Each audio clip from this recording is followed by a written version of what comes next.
Welcome to a new edition of the Famous Interviews with Joe Dimino. On this episode, we talk with health and wellness expert and worldwide educator of mind, body, and spirit, Linn Rivers. This transformational guide empowers individuals worldwide to take control of their health, mind, body, and spirit. With over 15 years of specialized education in holistic and functional medicine, she supports clients in addressing the root causes of chronic health conditions and mental health challenges. What truly distincts Linn is not just her broad academic background, but the profound personal journey that informs her work. Having navigated and overcome an array of life-altering experiences, including the loss of loved ones, childhood trauma, identity struggles, addiction, illness, and near-death experiences, she brings a rare depth of empathy, resilience, and insight into those she works with. It's quite a story. Enjoy this interview. Well, Linn, it's wonderful to meet you. Thank you so much for taking a minute out today. Of course, I'm excited to talk with you. Me too. So before we get into your good work, being a health and wellness expert and all of the good work you're doing, I want to know 5 years ago, something that affected that mentality was the pandemic. How did you get through the COVID pandemic of 2020 and how has it affected your life today? So I'm going to say I do not live in a fear-based mentality. So the pandemic was nothing that shook me. I saw through a lot of what was actually happening and a lot of the fear that was instilled in people. And for myself, it was more of just a time to go inwards. And, I spent a lot of time at home alone anyways. And so it was just more of that for me. It was more about just being with myself, being in my own space. And I did go outside. I did go to the beaches. I did whatever I felt that I needed for myself. And I did help a lot of people during that time really navigate a lot of emotional trauma that was coming up for them because of the fear that was instilled. And so it was more for me just a recognition of how a large percentage of the population follows and thinks and just holds a strong belief in what they're seeing instead of actually taking time to comprehend what's actually happening and not dive into that fear and not play into the victimization that a lot of people were going through. And if you want to take it a step further and a little bit more controversial, I also think that people die. We die, and at times there are things that come into the world and we die in masses, and I think it's just part of the process. I think it's part of the cleanup. And speaking for myself, I have lost my entire family, including a partner. And so I am deeply alone. So it's not like I don't know what it's like to lose people, but I do know that we come in and we go when we're supposed to. And sometimes that's a mass exit. And so there's a lot of different ways that I looked at that time. And it was just another part of existence for me, and navigating it to the best of my ability. While other people were in panic mode, I just try to find my balance and not attach to that. And so it really didn't shake my foundation and it didn't change my health. But I did see a lot of people get sick during that time, not because of COVID or anything of that nature, but because of the fear that they instilled in themselves. It was really like taking a toll on their body. The stress alone was just really putting people into a space of chronic illness. They didn't come in with COVID. They came in with a lot of issues in their bodies that had nothing to do with it. So let's get to the heart and soul of what you do on a daily basis. I'm going to put you in front of a bunch of kids, 12-year-olds. It's career day. The kid in the back of the room is like, hey, what do you want? What do you do for a living? How do you answer that child? Well, so here's the thing. I no longer work in the holistic health field. Okay. So I help people by word of mouth only, but I have transitioned away from that because of a view that I realize that a lot of people do not want to actually heal. They want to get better, but they don't want to do the work to get better. And so it really pulled me out of this space. But in that realm, what I do when I am helping people work through chronic health conditions. And so these are people who have been dealing with ailments for 10 plus years. They've never been able to get better. They went into the Western medical system, and they were not able to find a solution. Everyone was just masking the symptoms, prescribing medications.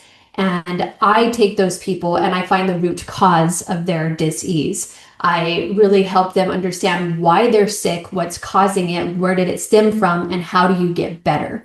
Because a lot of times, the people who I will end up working with still, they are at their last step, right? They can't take this disease anymore, whatever it is that they're dealing with, and they need to find a way forward. And so they're the ones that are willing to take the steps. They've already been slapped in the face, 10 times, and they're like, okay, I'll do whatever I need to do. And so I work out a plan for them, and I show them like, hey, you have small intestinal bacteria overgrowth, and this is what's causing all of your digestive issues. This is probably where it stemmed from if we look back, into their past, or, they're dealing with a specific kind of cancer and understanding, well, these are how cancers form, and this is what this specific cancer typically indicates. How can we get your body to function the way that it should be functioning in order for it to heal on its own? Our body is an amazing machine, really, that has the capacity to heal so many different elements in the body, as long as we're giving it what it needs and showing it how to take care of everything. And so I really just help people walk through why they're sick, where it came from, and how to get better. What did you want to be when you were 12 years old? What was your dream job? Professional soccer player. Okay. Yeah, Okay. I was really into sports. So anything sports related, that was kind of my ideal vision. So let me ask you this. How did this become your life? Take me back to the beginnings. How did health and wellness, figuring out kind of this puzzle, how did this become your focal point now?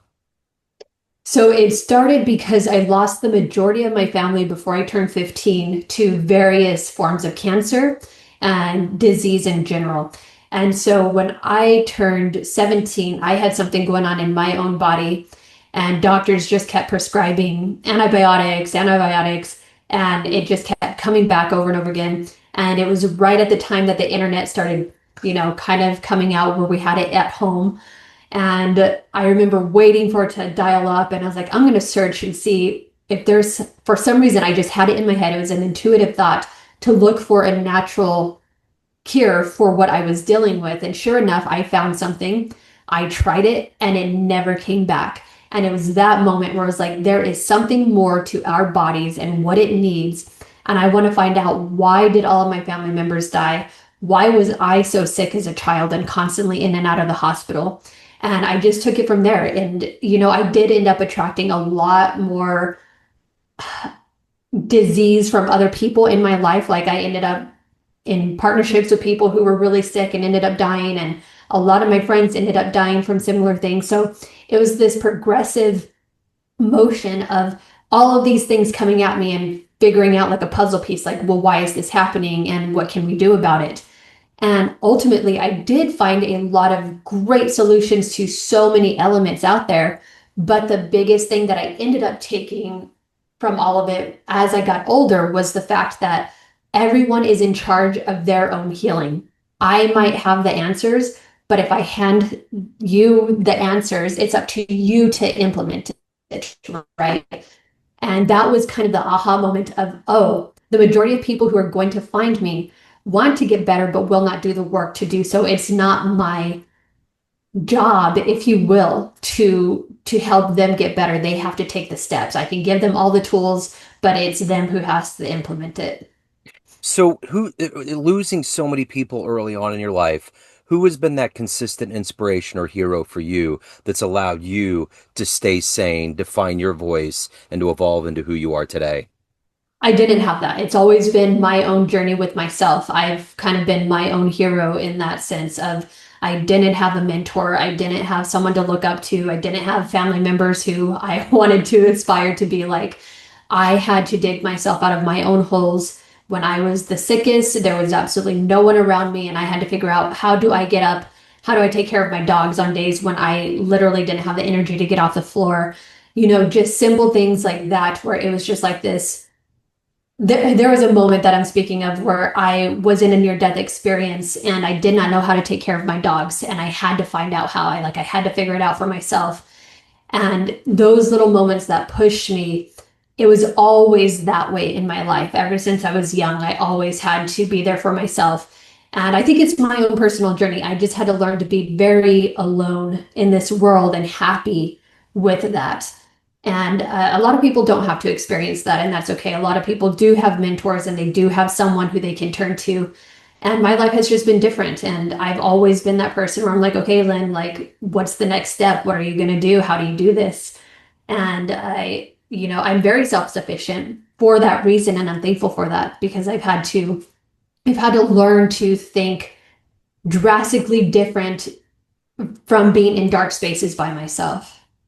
What has been one of the most poignant clients that you've had that taught you the most? You saw a huge change, something you think back on that was very seminal in your development in your profession. That was actually my partner who had the same colon cancer that my mom died of. And I was helping her navigate it and work through it. And she was getting so much better. She had reached points where she had actually never felt as good as she has in her entire life because she had had a lot of chronic health conditions growing up too. And so she was doing so much better with the program that I had put her on. And I realized like this is something that she can navigate if she wants to. Like she's getting better. The reports that were coming back was like, wow, like this is really profound. Like you're healing in ways that we couldn't imagine seeing. But then there was a moment that she stopped and she looked around at her life and she was terrified of living. And she told me, I'm going to keep doing things the way that I was doing them before. And it was in that moment that I knew that she was going to die because she had chosen to let go. She didn't want to move forward. She had a lot going on with her family and she just did not know how to live for herself. And it was in that moment that I knew, like I had this intuitive feeling like she's going to die from this now. She doesn't want to be here. And a lot of people do make those choices. We think of suicide as just like taking our own lives with, a gun or a knife or anything of that sort. But the reality is we can choose to let go and not fight for our lives. And she did that. And it was that moment for me that I realized I can help so many people in this world with whatever they're dealing with. But all I can do again is hand them the tools and it's up to them from that point to do the work. And that's mentally, physically, and emotionally. It has to be this combined effort. And that is where I realized that what I offer as far as like the nutritional guidance or the supplementations, the functional medicine, that is one small piece of it all. If someone's not happy in their lives and they're in, bad marriages or they don't have anything going good for them and they don't know themselves well, they're not going to move forward in a way that's going to actually allow them to heal, to get better, to be better. And that was kind of the biggest aha moment of my life in general, because I used to think if I knew then what I know now, I could save my mom. And then enters in a person who represents a lot of what she was. And I could not save her because it wasn't my job to. I gave her the tools and she chose a different way to go. And so it was just kind of this moment of, wow, like I'd rather give people all of the information that I have for free and allow them to heal. I don't feel that people should have to pay me to heal if they're willing to do the work. Right. And so it was just kind of this transition for me of moving out of that field. And now it's just word of mouth and people who I know are really going to honor the information that I'm giving them and really take charge of their lives. So, what ultimately is the motivator for you every day to wake up to do this work that you do? I'm sorry, can you repeat that? You cut out for a Oh, second. sorry. What is the ultimate motivator for you every day to wake up to do this work that you're doing? Honestly, my motivation is not external. I don't have a motivation that calls me outside. It's more of this internal knowing that I am here to assist the world in evolving, as a whole. And it's my energy and my connections that I have on a day-to-day basis. I've helped strangers who I just meet and we have one conversation on the street and it changes their lives. It's those small things that I realize like that's why I'm here. I don't believe that I have this big purpose as to, you're going to be this functional medicine practitioner, or, I'm in real estate now and I don't see that as my purpose. I just see my purpose as waking up and being in this world and allowing the interactions to come in and be what they will be for whoever needs to have those interactions with me. And so it's not this massive, like goal that I have every day that I wake up. It's just be here and be happy to be here so other people can interact with me too. So if you had a dream tonight, ran into that young version of you that lost so many family members and just could be a beacon of light at that point and give that version of you a piece of advice based on this life you've lived, the wisdom you've gained, what advice would you impart on that young version of you? Trust the process, because I think that I had to deal with so much PTSD from losing so many people at a young age, because the way that our brains are wired, when you're young and you're going through that immense trauma, your brain wires that. And so there are still things to this day where there's not a second of the day that I go out and I don't think about death in some capacity. Like just realizing that we never know when we're going to die, because the majority of my family died before they were even, like, I think the oldest was 55. And so it was kind of, we never know. And so I'm always just aware of this moment of like, we don't know when we're going to go. So enjoy life and don't let that stop you from doing what you love. And so I think I would tell my little person, like, hey, I trust the process. It's okay.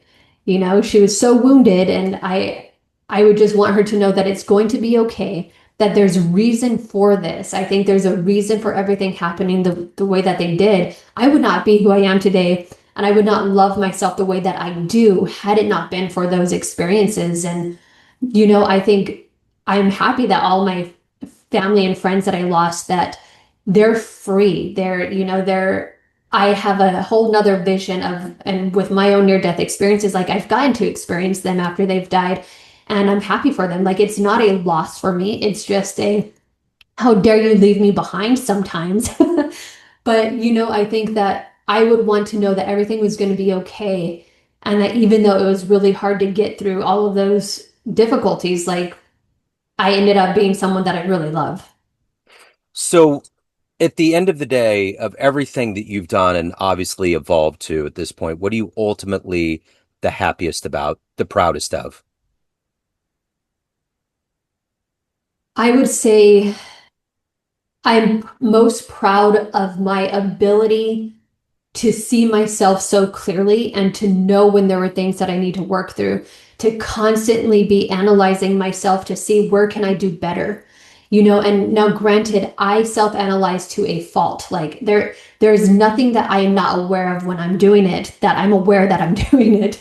And that can be really time consuming. And it can also just be like, man, let me just be free and do things, without having to analyze it. But the reality is I had to. It was life or death for me for so many times in this life that I had to look and see where I needed to do better for myself and for the people around me.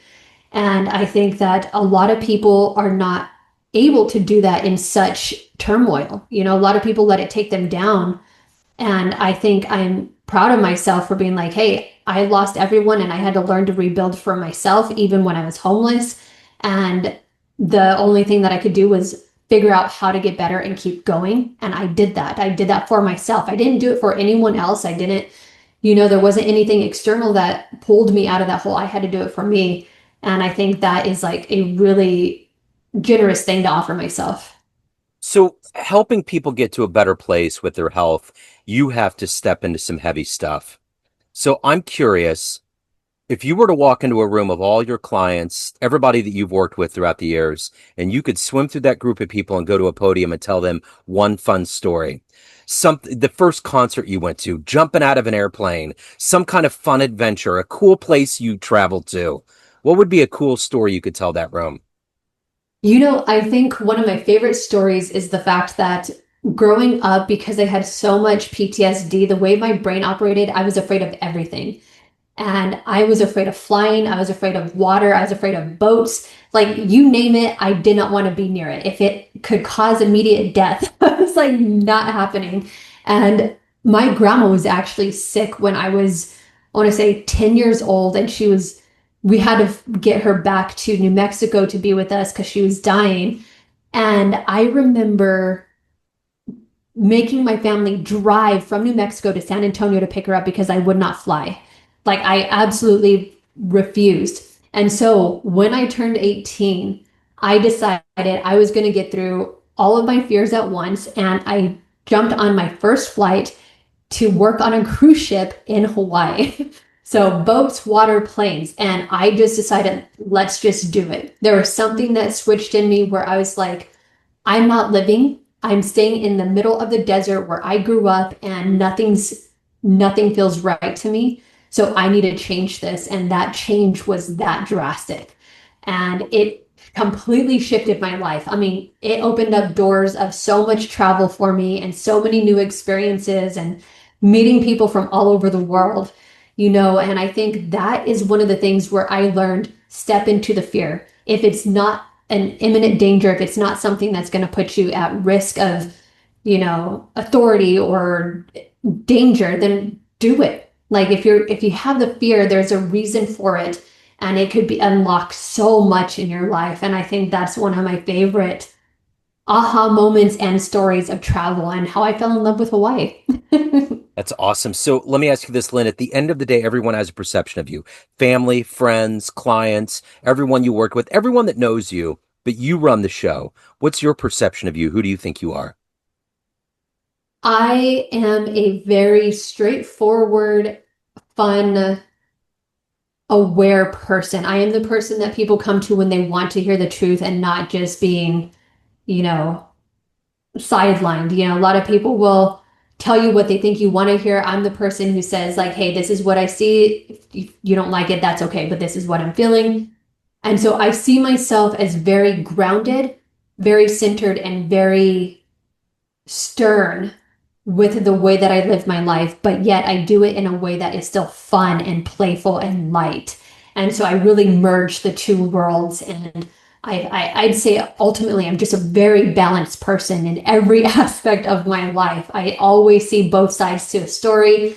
I don't do black or white mentalities. It's just very, very much balanced in how I walk in life.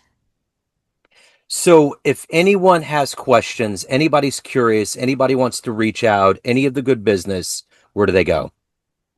You can find me on LinkedIn. I'm not on social media anymore, and I don't have my website up in order for people to contact me in that form. So if you really want to reach out to me, LinkedIn's going to be the best bet. And it's under my title is Linn Rivers, Linn Rivers, and very easy to find.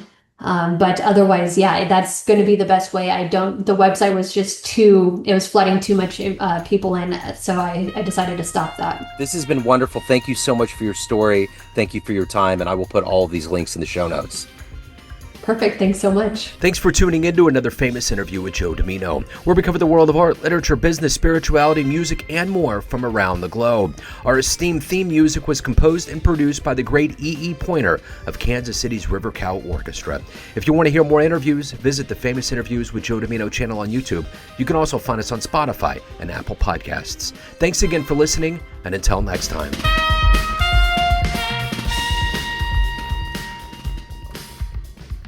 Looking to get new clients to your business through cold calling or email marketing? At Agency Y, they envision a world in which small and big companies have equal chances to win new customers in the market. Their purpose is to bring parity and reduce the gap between large and small firms with the help of their cold calling and cold email marketing services. Use the code JoeDimino10 at www.agencyyy.org/coldcallingjoe.php or www.agencyyy.org/emailmarketingjoe.php to get 10% off your first order. This is Joe Dimino of Neon Jazz and Famous Interviews, and I stand behind Agency Y to meet your business dreams.